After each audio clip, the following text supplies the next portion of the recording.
Assalamualaikum warahmatullahi wabarakatuh. Perkenalkan, nama saya Novia Dulia dengan NIM 2019-14-3746 dari kelas 4U.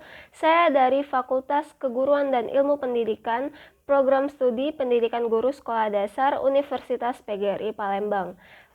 Pada video saya kali ini, saya akan membuat video tentang materi hakikat Pancasila sebagai dasar negara dan ideologi negara untuk memenuhi mata kuliah pendalaman pendidikan PKN SD dengan dosen pembimbing Ibu Kiki Aryaningrum MPD.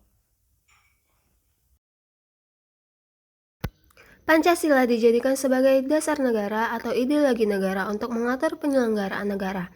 Hal tersebut sesuai dengan bunyi pembukaan Undang-Undang Dasar 1945 alinea keempat yang berbunyi, maka disusunlah kemerdekaan kebangsaan Indonesia itu dalam suatu Undang-Undang Dasar Negara Indonesia yang berbentuk dalam suatu susunan negara.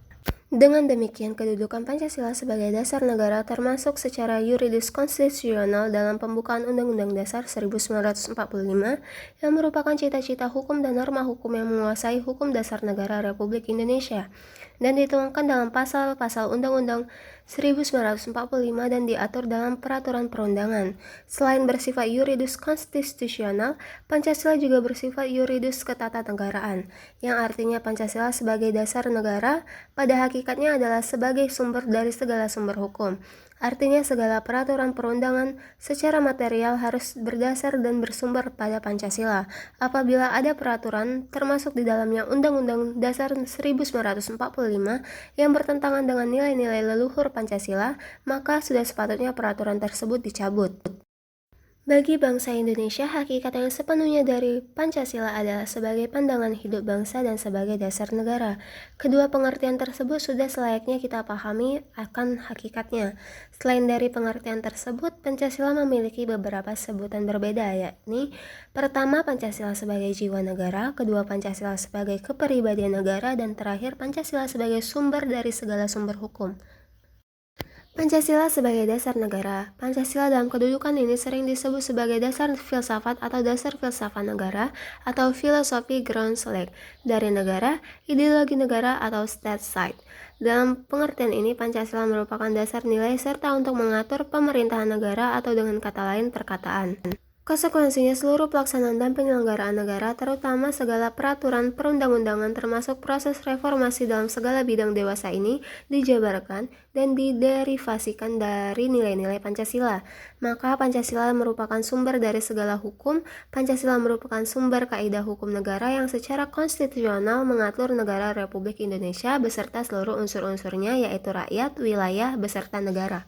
Dasar formal kedudukan Pancasila Dasar Negara Republik Indonesia tersimpul dalam pembukaan Undang-Undang Dasar 1945 alinea keempat yang berbunyi sebagai berikut.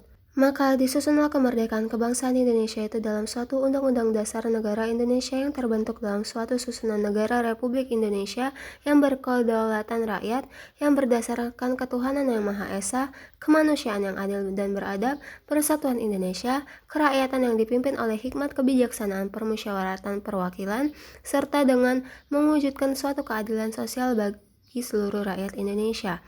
Pengertian kata dengan berdasarkan kepada hal ini secara yuridis memiliki makna sebagai dasar negara. Pancasila sebagai ideologi bangsa dan negara. Pertama, Pancasila sebagai ideologi bangsa.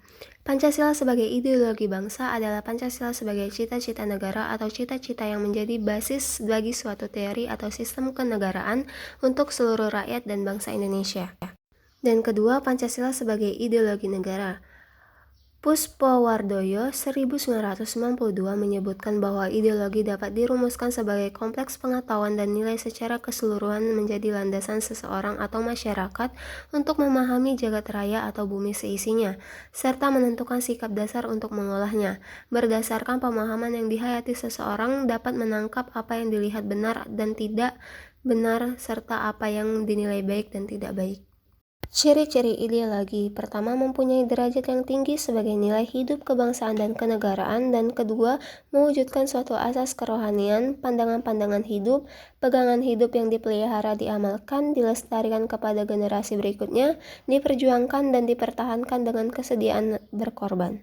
Fungsi ideologi menurut pakar. Pertama, sebagai sarana untuk memformulasikan dan mengisi kehidupan manusia secara individual, Cahyono 1986, kedua sebagai jembatan pergeseran kendali kekuasaan dari generasi tua dengan generasi muda, Setiarja 2001, dan terakhir sebagai kekuatan yang mampu memberikan semangat dan motivasi individu, masyarakat, dan bangsa untuk menjalani kehidupan dalam mencapai tujuan, Hidayat 2001.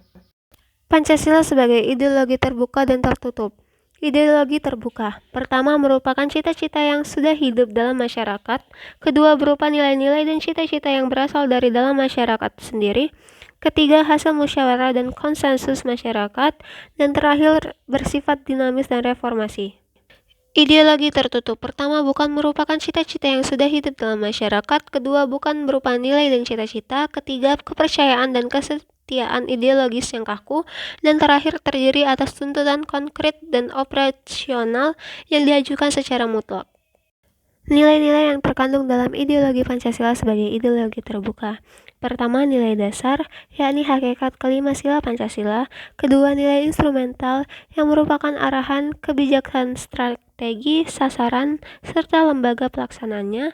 Ketiga, nilai praktis, yakni merupakan realisasi nilai-nilai instrumental dalam suatu realisasi pengalaman yang bersifat nyata dalam kehidupan sehari-hari dalam masyarakat, berbangsa, dan bernegara. Baiklah, sekian video tentang materi hakikat Pancasila sebagai dasar negara dan ideologi negara. Lebih dan kurang saya mohon maaf. Kepada Allah saya mohon ampun. Wabillahi taufik walhidayah. Wassalamualaikum warahmatullahi wabarakatuh.